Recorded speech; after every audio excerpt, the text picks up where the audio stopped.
Chante avec moi, je veux une femme like you. Hello, my name is Rebecca and welcome back to my channel, Belle La Vie, where we explore the niceties in life. Now, one of the things that brings me complete joy and is a nicety in my life is attending Caribbean events. This video will be primarily focused on how to select a band for Miami Carnival 2024. Stay tuned. Okay, so Miami Carnival typically occurs around Columbus Day weekend. So this year, the actual parade will be on a Sunday, which is October 13th. All the events leading up to Carnival typically start, or all the fetes, I should say, all the parties that you may want to attend occur the week leading up to parade day, and some even post parade day. So we have Juve, which is going to be October 12th, this Saturday, and then parade day, pretty mas, costume day on Sunday. So now when it comes to selecting bands, there are roughly about, on average, 18 bands that participate in Miami Carnival. I will enclose the website that has all this pertinent information for you to find. I'm going to include that link down below so that you can go ahead and kind of take a look. So this website is your resource. This is the board. This is what governs Miami Carnival, and this is how things are structured in Miami Carnival.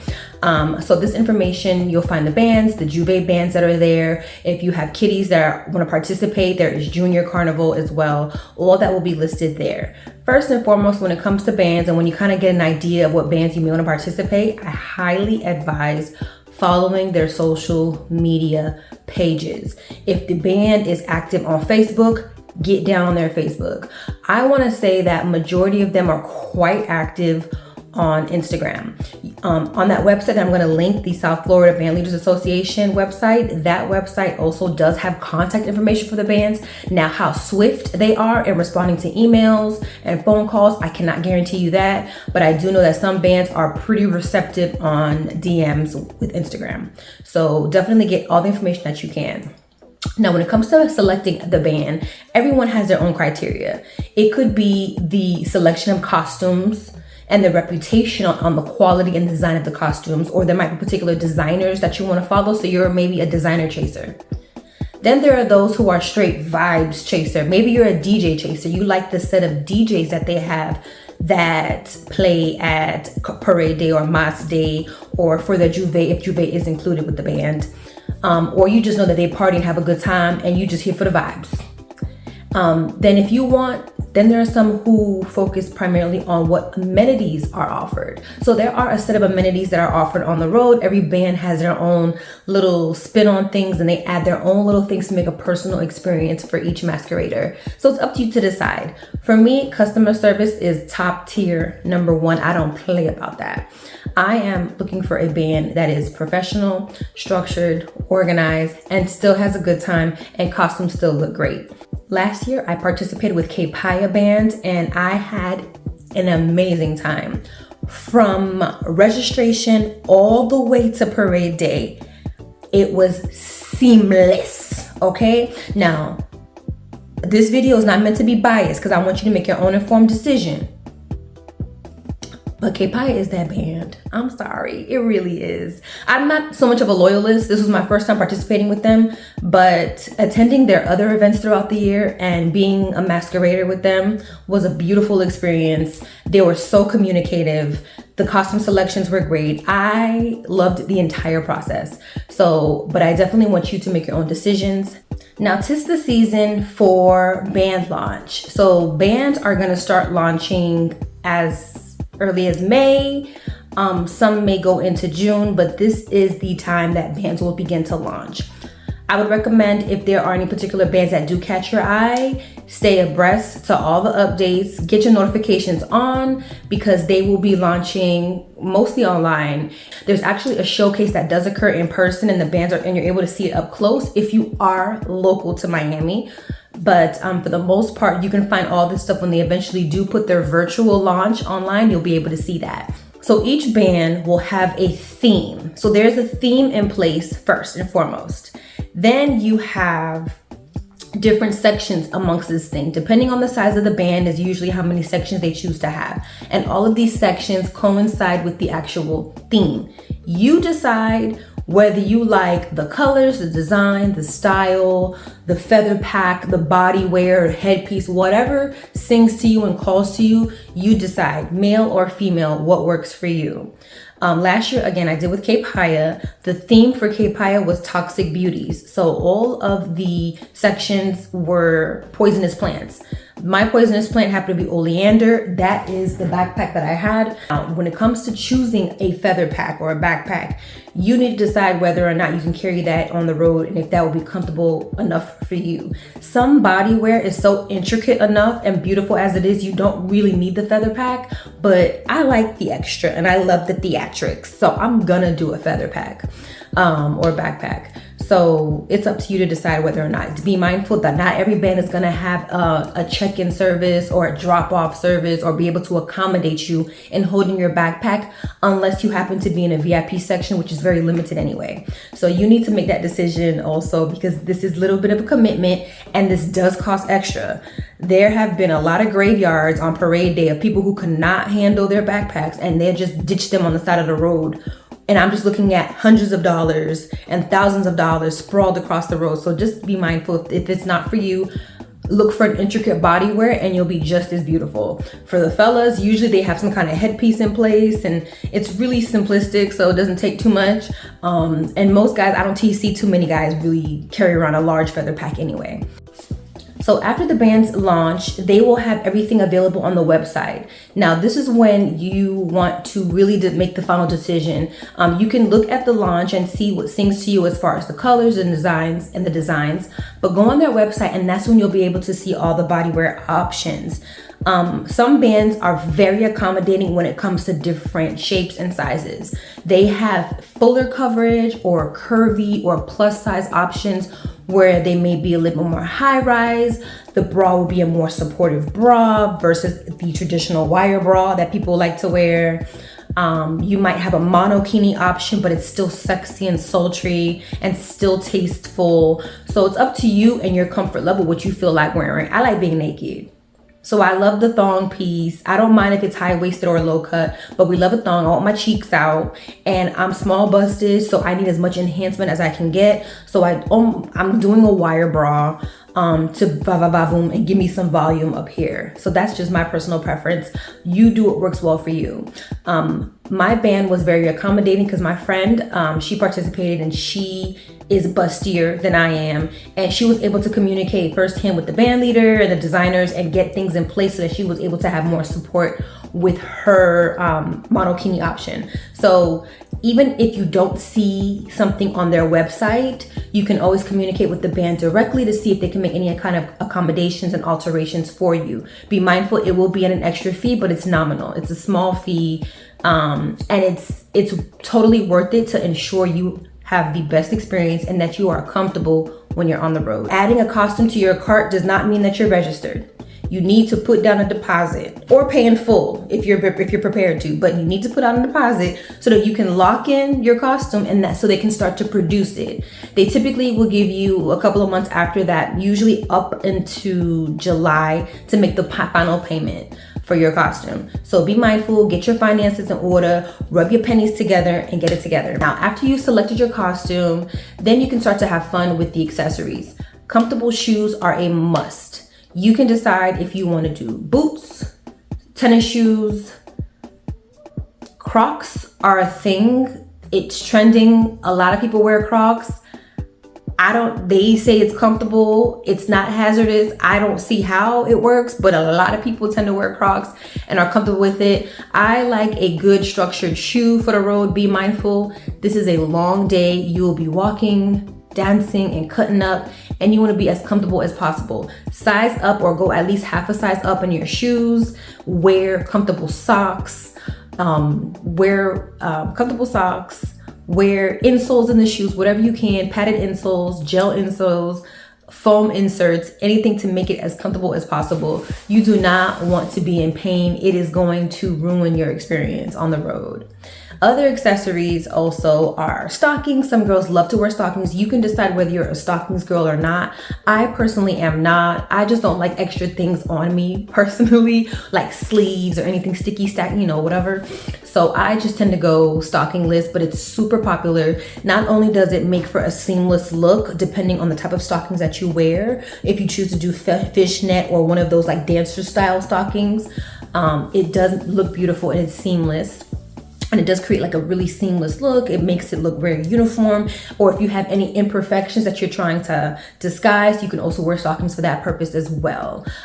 I'll go ahead and link a few companies that do provide accessories for Carnival. Other accessories to be note of is your luggage, okay? Pretty much what are you toting on the road? What's very popular is a traditional fanny pack. A lot of girlies find whatever kind of fanny pack, whether it's water resistant or just something that matches the color of their costume, or just a plain traditional neutral tone fanny pack, and they put all their personal affairs in there.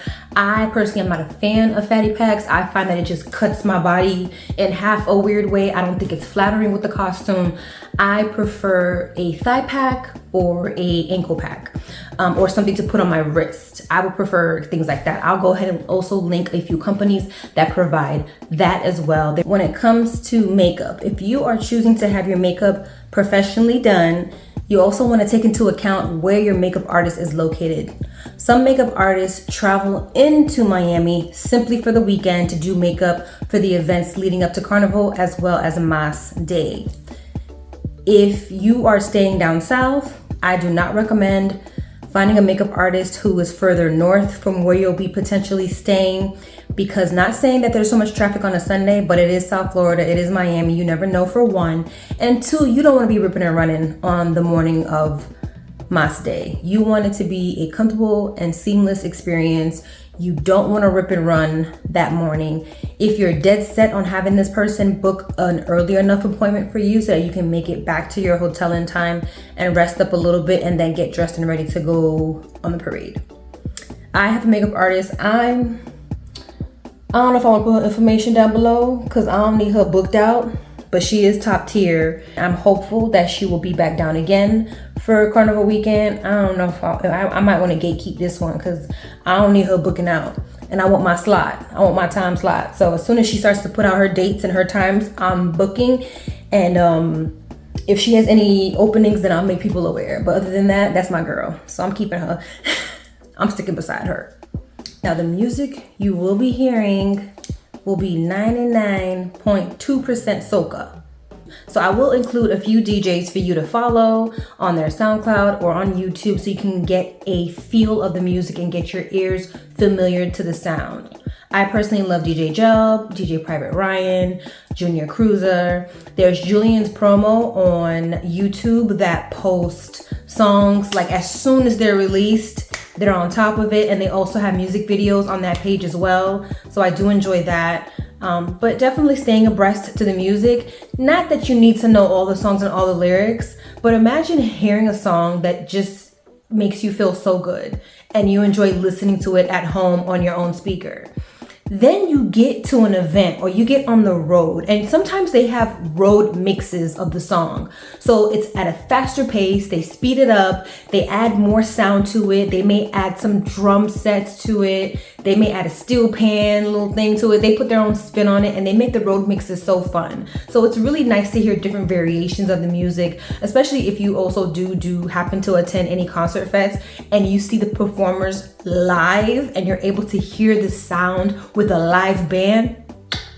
It makes for such an experience. So like I said, you don't need to know everything, but it really does make for a full experience if you do know the music and you're familiar with the lyrics, because the lyrics usually coincide with exactly what you're doing. Everything with soca is about storytelling. So it's you on the road, you on the corner of the road passed out, you with your friends, you with family, you feeling distressed, dismayed, and having this day to free up and enjoy yourself and put all of your cares to the side. All of the music coincides with that and just being in pure bliss. So familiarize yourself with soca music.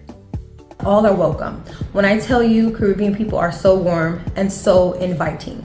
What we do expect is good decorum and respect for the culture. If you are not of any kind of Caribbean descent, you can participate. I definitely recommend you doing your due diligence and researching into the culture and having an understanding of the music, the dances, the customs, the food, because a lot of the vendors will be primarily Caribbean. You're not gonna get hot dog, you're not gonna get corn dog, okay? You're gonna get Caribbean food, you're gonna have Trinidadians out there, you may have some Haitian food trucks, you'll have Bahamian food, you'll have it all. So definitely keep your palate open to the diverse food of the Caribbean, as well as keeping your ears open to the music that will be played as well. A pivotal point of Carnival is actually being judged. We are actually being judged on our costumes, the theme, performance. Now, is it a structured theme? Is it a choreographed theme? Not necessarily. Some bands pull out all the stops. There's one band in particular, Ramage, they put on a production, okay? It is a full-on production. It is akin to how Carnival is in Brazil, where they have these huge floats and a huge show. This is how Ramage typically does it. So it is nice to be a spectator as well if you don't choose to participate in the band, and you can go ahead and see how more or less things are done and how it's performed. So we usually cross the stage, and that's when the judges will judge. Now they judge there. I don't know the full list of criteria, but a big part of it is seeing if the theme aligned with the costumes and the designs, the energy of the masqueraders, the dancing, the performance, the production, and all that. Now, it's not, like I said, it's not a choreographed routine, so to speak. Everybody just gets on there. A song choice is made by the band leaders, and then you go ahead, you cross. You've got your 30 seconds of fame, so to speak. It's a really fast moment, and then after you cross, you just continue on partying. So I think we've touched on everything when it comes to selecting a band. We have narrowed down the bands. We have the list. I have the link down below for all the bands that will be participating this year. You select your band. You're following their social media handles via Facebook, Instagram, whatever platform they are active on. Not just whatever platform they have, because some of them have Facebook pages and they are not active on that. Not all of them. Go to Instagram. If your band is really, really forward, they may have a TikTok, but to be honest with you, their TikTok may just be for promotion purposes. They don't really put a lot of updated information on TikTok, so refer to Instagram. Instagram is your resource. Instagram is your yellow pages. It is your Bible. It is your encyclopedia, okay? That's where you need to stay. So you selected your costume. You've gone, after they have launched, and you've decided on the design or the section that you want, you go to their website and you more or less select the bodywear option. When it comes to bodywear option, the cost will vary. The cost of bodywear typically starts between $600 to $700 for women, for men around the same range, because it typically is an ornate, it's just usually just pretty much shorts, an ornate chest piece, if that, maybe some arm pieces or leg pieces. Some may include a headpiece. Guys, if they choose to, they can do a small or a large backpack as well if they want to do a feather pack. I think it's great. There's nothing feminine about a feather pack. Just be mindful of that. This is a unisex thing to have and to do and to participate in. So there's nothing girly about it. It is a beautiful thing when you can see men, especially when they're chiseled. No, again, this is all inclusive, body positive, but we like nice eye candy, can't lie. Anyway, we're deviating. Anyway, so yeah. Definitely make sure, you select something that you are comfortable in wearing. If maybe you're a guy who isn't comfortable with exposing yourself, you can always get a coordinating t-shirt, or see if the band does have any kind of merch or promo gear, and you can probably wear that t-shirt, or just a plain white tee with the shorts and all of the other accessories that come with it. For women, select the bodywear of your choice, whether it is a monokini, a two-piece, a high-waisted, whatever the case is. And then the backpack is typically an add-on. That's usually an additional $500 to $700, depending on the size of the backpack that you choose to get. So yes, this is costly. People that I know personally who don't really celebrate in Carnival do ask and wonder why it is so expensive. I don't know the entire logistics, but from what I understood from the board is that there is a lot of money behind the scenes that goes into putting a production like this in the city of Miami. There are permits that are required. There are a lot of ordinances in place, and there are things that they need to abide by. So it is costly. Your band itself is providing hundreds of masqueraders with food, entertainment. They have to pay the DJs. They have to pay the staff. They may have staff who volunteer or relatives who choose to volunteer their time because they're just passionate about the culture, and that's a beautiful thing. But I'm sure they have staff that are on their payroll that need to get paid. So is a lot to it. Like I said, my channel is based on the niceties in life, whatever that means to you. And for me, this is a nicety. When it comes to activities and events, I love to travel, and I love carnival experiences and Caribbean experiences. So that is where my effort, time, and money does go. And that is what I try to encourage people, is to decide, what do you find value in, and put your efforts into that. So I hope that this video was informative to you. I hope that you got a general idea about Caribbean Carnival and Carnival in Miami and how we celebrate it here. And hopefully this can help guide you in selecting a band that is suitable for you. And I'm hopeful that you have an amazing time, because you will. So yeah, definitely. So subscribe, because I will be coming back with Fete list and my recommendations for fetes and cultural events that will be happening around Carnival season in Miami. So return and stay tuned.